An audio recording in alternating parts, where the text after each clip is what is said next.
Bapak Ibu Saudara-saudara sekalian, Shalom, salam dari Bogor Baru.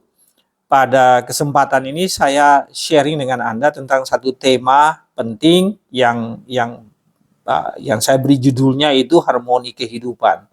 Harmoni kehidupan artinya bagaimana seseorang bisa hidup harmoni atau baik dengan orang lain, ya. Jadi hidup dengan saling memperhatikan keseimbangan antara keseimbangan kepentingan diri sendiri dan kepentingan orang lain, ya. Jadi keseimbangan itu yang disebut dengan harmoni.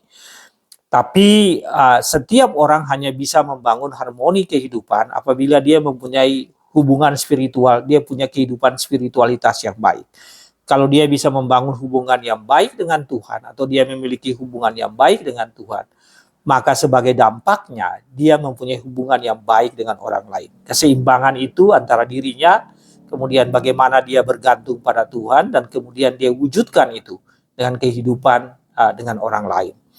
Jadi harmoni kehidupan, harmoni dalam kehidupan itu bisa tercipta. Artinya hubungan Anda yang baik, yang seimbang dengan orang lain itu bisa tercipta apabila spiritualitas itu baik, spiritualitas setiap orang itu baik, dan kemudian Anda bisa menerima diri Anda. Dan bagaimana diri Anda itu, penerimaan atas diri Anda itu menjadi basis untuk Anda bisa berhubungan dengan orang lain. Bapak Ibu Saudara-saudara sekalian, kita akan membaca sebagai perikop yang mendasari renungan ini, yaitu terambil dari 1 Petrus pasal 3 ayat 8 sampai ayat 12. Judul dari perikop ini kasih dan damai. Nah, kasih dan damai ini tadi saya sebutkan dengan frasa yang lain, yaitu harmoni kehidupan. Hidup dalam kasih dan hidup dalam damai dengan orang lain. Kasih yang Anda bergantung pada kasih Tuhan, kemudian Anda mewujudkan kasih itu, dan kemudian Anda damai dengan orang lain. Itu yang disebut dengan harmoni kehidupan. Saudara, demikian bunyi perikop ini. 1 Petrus pasal 3 ayat 8 sampai 12. Dan akhirnya hendaklah kamu semua seia sekata, seperasaan, mengasihi saudara-saudara, penyayang dan rendah hati. Dan janganlah membalas kejahatan dengan kejahatan atau caci maki dengan caci maki. Tetapi sebaliknya hendaklah kamu memberkati, karena untuk itulah kamu dipanggil, yaitu memperoleh berkat. Sebab siapa yang mau mencintai hidup dan mau melihat hari-hari baik, ia harus menjaga lidahnya terhadap yang jahat dan bibirnya terhadap ucapan-ucapan yang menipu. Ia harus menjauhi yang jahat dan melakukan yang baik. Ia harus mencari perdamaian dan berusaha mendapatkannya. Sebab mata Tuhan tertuju kepada orang-orang benar dan telinganya kepada permohonan mereka yang minta tolong. Tetapi wajah Tuhan menentang orang-orang yang berbuat jahat. 1 Petrus pasal 3 ayat 8 sampai dengan ayatnya yang ke-12 yang menjelaskan tentang harmoni kehidupan. Saudara, bagaimana bisa mewujudkan harmoni kehidupan? Nah, kita akan melihat 3 hal bagaimana caranya kita atau kebenaran firman Tuhan agar kita mewujudkan harmoni kehidupan, memanifestasikan harmoni kehidupan di dalam kehidupan kita. Yang pertama yaitu harmoni kehidupan itu atau kasih dan damai itu bisa tercipta apabila ada yang disebut dengan saling mengasihi. Nah, saling mengasihi itu artinya exchange of love. Exchange of love itu artinya pertukaran kasih. Jadi Anda membagikan kasih Anda kepada orang lain dan Anda siap untuk menerima kasih yang diberikan orang lain kepada Anda. Itu yang disebut dengan exchange of love atau pertukaran kasih atau saling mengasihi. Nah, saudara-saudara sekalian, ayat 8 dari bacaan kita tadi menyatakan hal itu. Yaitu dikatakan di sini bahwa pada akhirnya hendaklah kamu semua, ya. Jadi Rasul Petrus mengatakan kamu semua ini artinya semua orang yang berada di perantauan, diaspora, orang-orang Kristen yang berada di dunia ini, kita yang berada di perantauan di dunia ini, kita semua, ya, dikatakan kamu semua harus melakukan hal ini, ya, dalam rangka membangun apa yang disebut dengan harmoni kehidupan. Jadi partisipasi semua orang, tidak ada yang dikecualikan. Semuanya harus saling berbagi apa yang disebut dengan berbagi kasih atau saling mengasihi atau exchange of love. Itu hal yang pertama. Nah, Bapak Ibu Saudara sekalian, di dalam ayat 8 dikatakan variabel-variabel itu apa yang dimaksudkan dengan pertukaran kasih atau exchange of love itu. Yang pertama dikatakan kamu semua seia sekata. Seia sekata itu artinya saling menghargai pandangan, pendapat orang lain, dan setelah diambil keputusan tentang pandangan pendapat yang sama, maka itu harus dipegang. Seia sekata. Seperasaan. Kemudian mengasihi saudara-saudara. Kemudian penyayang dan rendah hati. Itu ada lima hal ya yang ditekankan, yang eksplisit disebutkan di dalam ayat 8, yaitu untuk saling mengasihi itu kamu harus seia sekata, seperasaan, tentu saja harus mengasihi, ya ini yang sangat penting, kamu harus mengasihi saudara-saudara, kemudian penyayang, ya mengekspresikan penyayang itu ya, rasa sayang itu kepada yang lain, dan kemudian rendah hati. Nah, Bapak Ibu Saudara sekalian, Itulah yang disebut dengan variabel atau hal yang menentukan apa yang disebut dengan pertukaran kasih atau exchange of love. Saudara-saudara sekalian, banyak pandangan atau banyak orang yang mengatakan bahwa kasih itu bukan hanya kata kerja, a noun, tapi juga bukan hanya kata benda, a noun, tapi juga kata kerja, a verb. Jadi kasih atau cinta itu adalah kata kerja, adalah kata benda, tapi juga kata kerja, yang artinya harus dilakukan. Kata kerja artinya melakukan pekerjaan itu.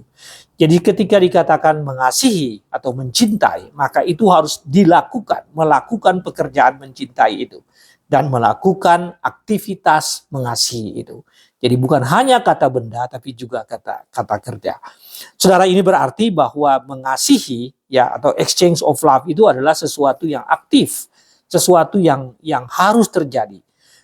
To share and to be share. Jadi aktif artinya dia harus dibagi, harus membagi dan dibagi, diberikan dan diberikan. Saudara-saudara sekalian, di dalam Efesus pasal 5, ya Efesus pasal 5 ayat 2 dengan jelas menyatakan mengenai saling mengasihi ini, bahwa kasih itu yang harus dibagi kepada yang lain. Efesus pasal 5 ayat 2 mengatakan demikian. Dan hiduplah di dalam kasih, sebagaimana Kristus Yesus juga telah mengasihi kamu dan telah menyerahkan dirinya untuk kita sebagai persembahan dan korban yang harum bagi Allah. Jadi di sini mengatakan bahwa kita harus hidup dalam kasih. Hidup dalam kasih ini mengapa dilakukan? Ya, karena Yesus terlebih dahulu mengasihi kita. Dan hidup dalam kasih artinya berbagi. Berbagi kasih kepada orang lain. Dan menerima kasih dari yang lain. Bapak Ibu Saudara sekalian, apa ini artinya bagi kita? Pelajaran pertama atau implikasi rohani yang pertama bagi kita, yaitu kita harus bangun dan tingkatkan harmoni kehidupan dalam persekutuan kita melalui pertukaran kasih. Exchange of love, melalui pertukaran kasih.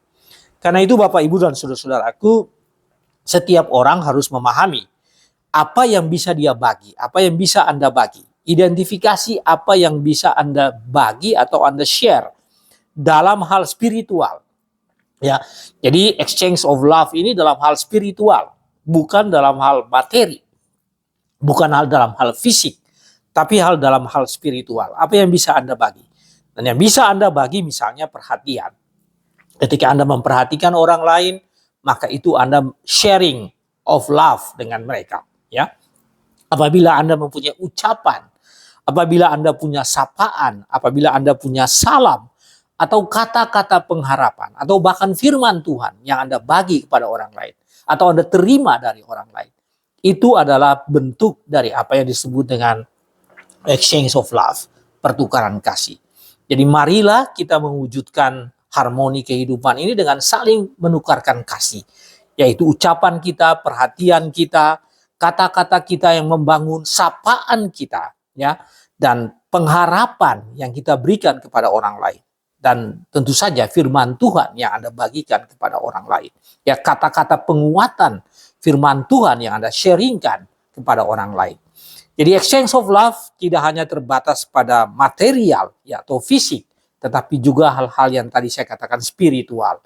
Dan yang paling utama exchange of love, pertukaran kasih ini adalah pertukaran secara spiritual. Nah, apa yang bisa secara spiritual, Anda mendukung orang lain, Anda membagi kepada orang lain, atau orang lain membagi kepada Anda dan Anda menerimanya.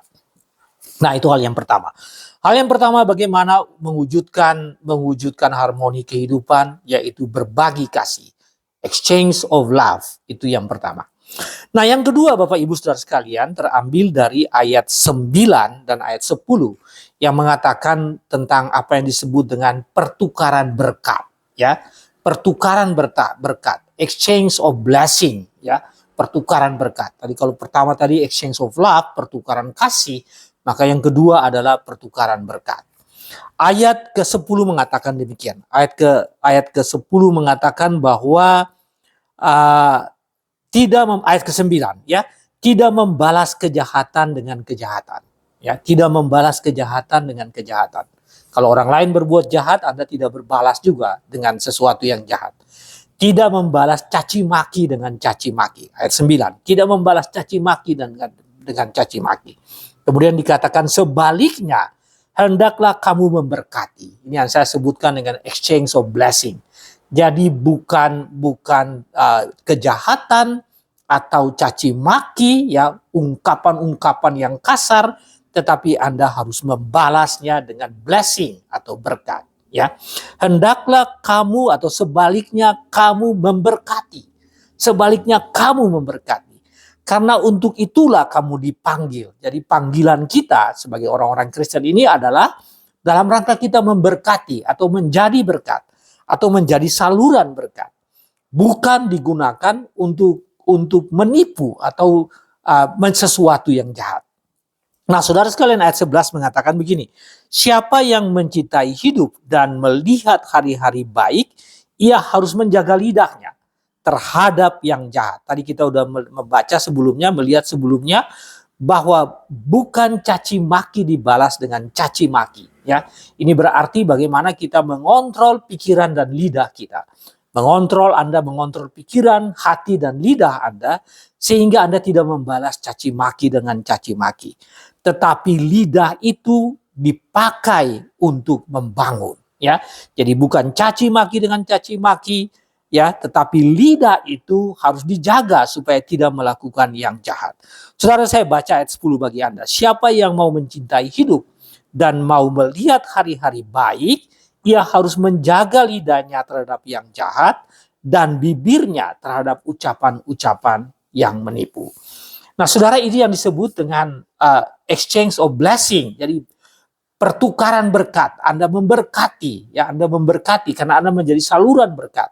Anda menjadi saluran berkat kepada orang lain, dan orang lain juga menjadi saluran berkat. Sesama Anda, rekan-rekan Anda menjadi saluran berkat kepada Anda. Anda menjadi saluran berkat kepada mereka, dan mereka menjadi saluran berkat kepada Anda.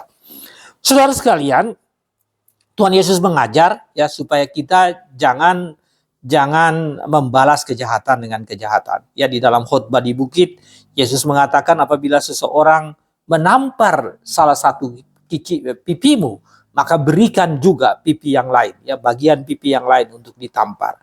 Saudara, ajaran ini sebetulnya menekankan tentang tidak membalas kejahatan dengan kejahatan, tidak membalas caci maki dengan caci maki, ya. Itu ajaran Tuhan Yesus yang disampaikan dalam khotbah di bukit. Nah, saudara, suatu saat, ya, Nabi Elisa melakukan hal yang luar biasa ketika dia tidak membalas kejahatan dengan kejahatan. Pada saat tentara Aram datang dan mengepung Samaria, ini Anda bisa baca di dalam kitab 2 Raja-Raja pasal 6. Ketika tentara Aram datang untuk mengepung kota Samaria, kemudian Raja Samaria sangat takut, ya, dan kemudian bujangnya atau pembantunya Elisa juga sangat takut. Tetapi kemudian bagaimana Tuhan bekerja, Allah bekerja melalui Elisa, sehingga tentara Samaria itu mereka digiring dari pinggiran kota masuk ke tengah-tengah kota Samaria. Ketika mereka berada di tengah kota Samaria, mereka udah siap dibunuh. Ya, mereka dalam keadaan yang sulit, dan pada akhirnya dan biasanya mereka kalau dalam pertempuran mereka akan dibunuh. Berkatalah Raja Samaria kepada Elisa, biarlah kami membunuh mereka. Tetapi Elisa mengatakan, jangan membunuh mereka. Tapi sebaliknya, engkau harus beri mereka makan. Dan jadi terjadilah pesta yang sangat luar biasa, karena tentara-tentara Aram itu yang sudah terkepung, dibawa oleh Tuhan, karena mata mereka itu tidak bisa secara rohani, tidak bisa melihat, secara fisik mereka bisa melihat. Tapi akhirnya ketika mereka berada di tengah-tengah kota Samaria, baru mata mereka terbuka dan mereka menyadari bahwa mereka berada di tengah-tengah kota Samaria. Harusnya mereka dibunuh, raja ingin mereka membunuh mereka. Tetapi Nabi Elisa mengatakan, jangan membunuh mereka, beri mereka makan. Dan kemudian melepas mereka pulang ke Aram. Saudara, ini yang disebut dengan kejahatan dibalas dengan kebaikan. Dan sebagai dampaknya apa? Di zaman itu, orang-orang Aram, tentara Aram, hidup dengan baik dengan orang-orang Samaria. Inilah yang disebutkan tidak membalas kejahatan dengan kejahatan. Tidak membalas caci maki dengan caci maki. Exchange of blessing. Sebaliknya, pertukaran berkat. Bapak Ibu Saudara-saudara sekalian, apa ini artinya bagi kita? Atau implikasi rohani bagi Anda, yaitu bertukarlah berkat dengan orang lain. Anda mulai sekarang ini bertukarlah berkat dalam membangun harmoni kehidupan di dalam hidup Anda dan dalam persekutuan, maka Anda harus berbagi berkat dengan orang lain. Jangan bertukar kejahatan, jangan memberi kejahatan kepada orang lain, tapi berkatilah orang lain. Ya, berkatilah orang lain, berkatilah sesama orang, sesama rekan-rekan Anda yang berada di dalam persekutuan, ya, di dalam gereja Anda, ya, berada dalam lingkungan Anda. Berkatilah mereka. Karena dengan Anda memberkati mereka, ya, maka tadi harmoni kehidupan itu akan muncul.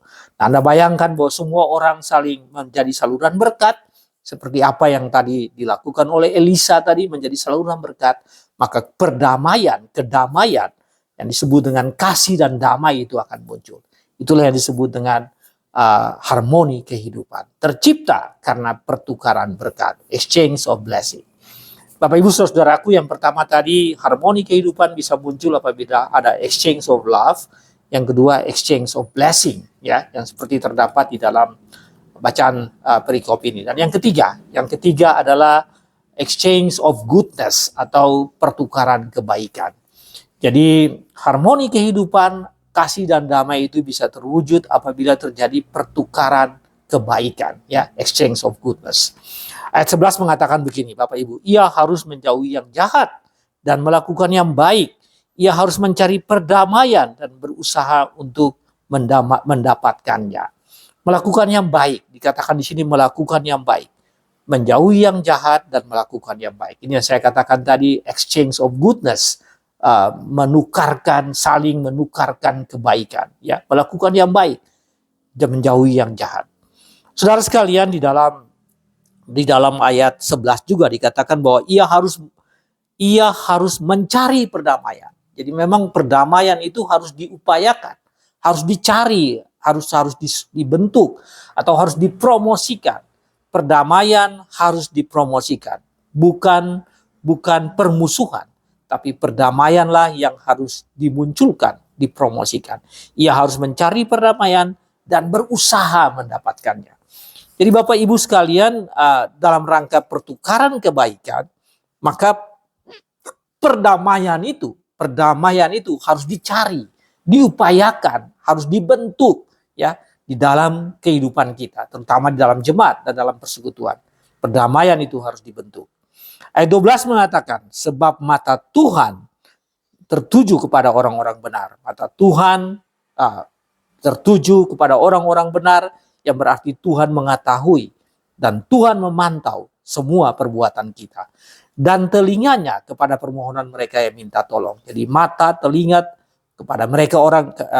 tertuju kepada orang-orang benar, dan telinga Tuhan kepada mereka yang minta tolong. Dan wajah Tuhan menentang orang-orang yang berbuat jahat. Nah Bapak Ibu, frasa lain dari ayat 12 ini menekankan tentang bahwa kita harus sadar, ya, kita harus sadar bahwa Allah mengetahui dan memantau semua perbuatan kita. Mata Allah, mata Tuhan dan telinga Tuhan itu tertuju pada kita. Yang berarti bahwa kita harus berbuat baik karena Tuhan memantau kita harus berbuat baik. Sebaliknya, wajah Tuhan menentang atau melawan orang-orang yang berbuat jahat. Nah, saudara perhatikan ayat ini yang menekankan bahwa sebagai konsekuensi kehidupan kita sebagai anak-anak Tuhan, maka kita harus berbuat baik. Kita mencari perdamaian, kita mempromosikan perdamaian. Kemudian kita menjauhi kejahatan.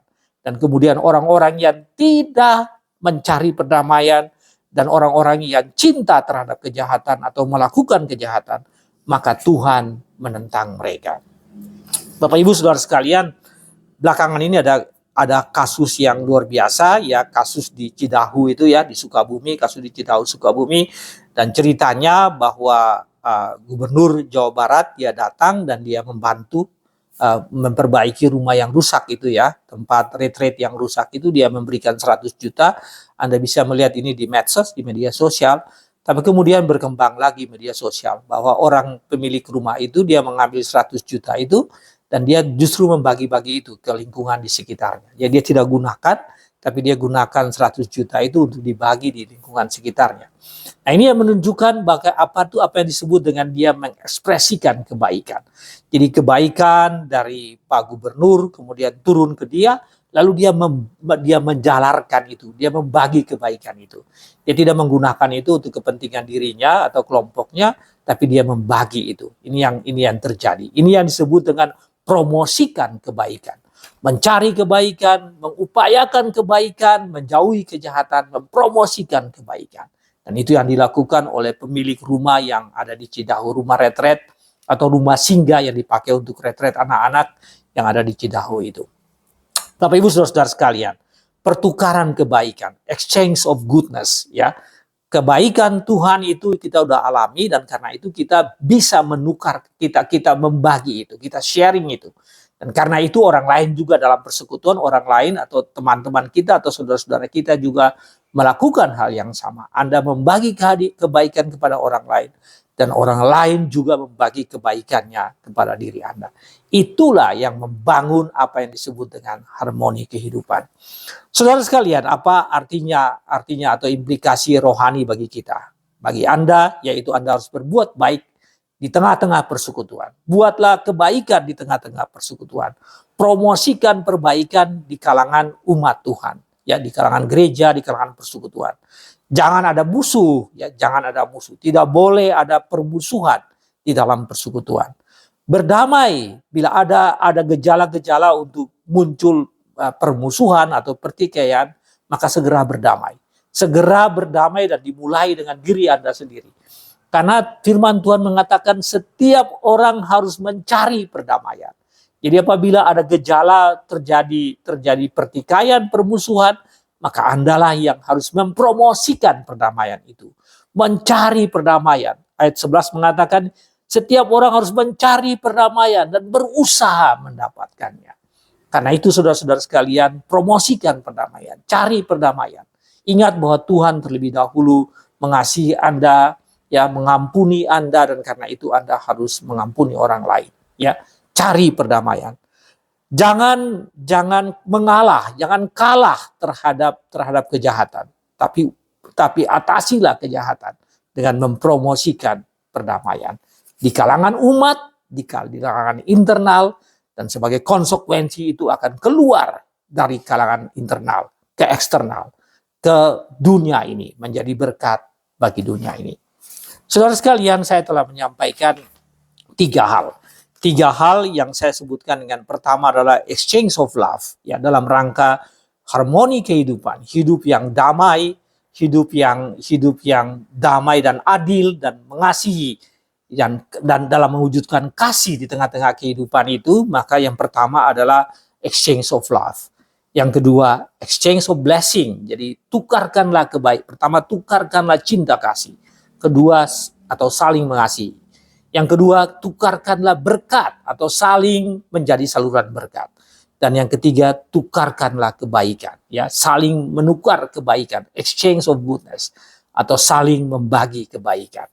Nah, 3 hal itu adalah cara, ya, apa yang dikatakan firman Tuhan untuk kita bisa mewujudkan apa yang disebut dengan harmoni kehidupan.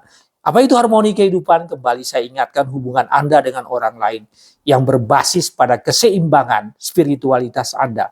kehidupan Anda secara pribadi, spiritual, hubungan Anda dengan Tuhan, dan Anda mewujudkan itu dalam kehidupan dengan orang lain, hubungan Anda dengan orang lain. Itu yang disebut dengan harmoni kehidupan.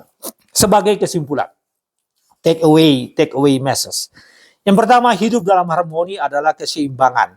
Keseimbangan antara bagaimana spiritualitas Anda yang Anda implementasikan itu atau wujudkan itu di dalam hubungan Anda dengan orang lain. Ya, diri sendiri, Anda dengan Tuhan, dan hubungan Anda dengan orang lain, terutama di dalam persekutuan. Ya, hiduplah dalam harmoni, kehidupan di tengah-tengah persekutuan.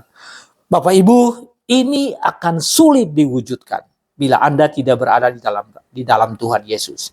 Jadi Anda hanya bisa mewujudkan 3 hal tadi. Exchange of love, exchange of blessing, menjadi saluran berkat, and exchange of goodness, melakukan hal-hal yang baik, promosikan hal-hal yang baik apabila Anda hidup di dalam Tuhan Yesus. Sebagai apa? Sebagai sumber daya kasih, sebagai sumber daya berkat, dan sebagai sumber daya kebaikan. Anda hanya bisa melakukan itu apabila Anda bergantung pada Tuhan. Hidup dalam Tuhan Yesus, bergantung pada Tuhan Yesus, percaya kepada Tuhan Yesus, dan minta Tuhanlah yang memberkati Anda, menguatkan Anda, mengempower Anda, supaya Anda bisa menjadi agen-agen atau elemen-elemen penting dalam mewujudkan harmoni kehidupan. Saudaraku, hidup dalam firman Tuhan akan membuat Anda mewujudkan harmoni kehidupan. Kalau Anda tidak hidup dalam firman Tuhan, maka Anda tidak menjadi, akan sulit atau impossible bagi Anda untuk mewujudkan harmoni kehidupan. Surat Petrus kepada perantauan, kepada orang-orang percaya di perantauan, diaspora, termasuk kita yang ada di dunia ini, bahwa kita harus mempromosikan harmoni kehidupan. Dan harmoni kehidupan itu hanya bisa diwujudkan apabila Anda mempunyai kehidupan pribadi secara spiritualitas yang baik dengan Tuhan, mempunyai hubungan spiritual yang baik dengan Tuhan kita. Dan Tuhan kita adalah Tuhan Yesus Kristus yang adalah sumber daya kasih, yang adalah sumber daya kebaikan, dan adalah sumber berkat. Saudara sekalian, lakukan itu dalam kehidupan kita. Tuhan berkati saudara sekalian. Amin.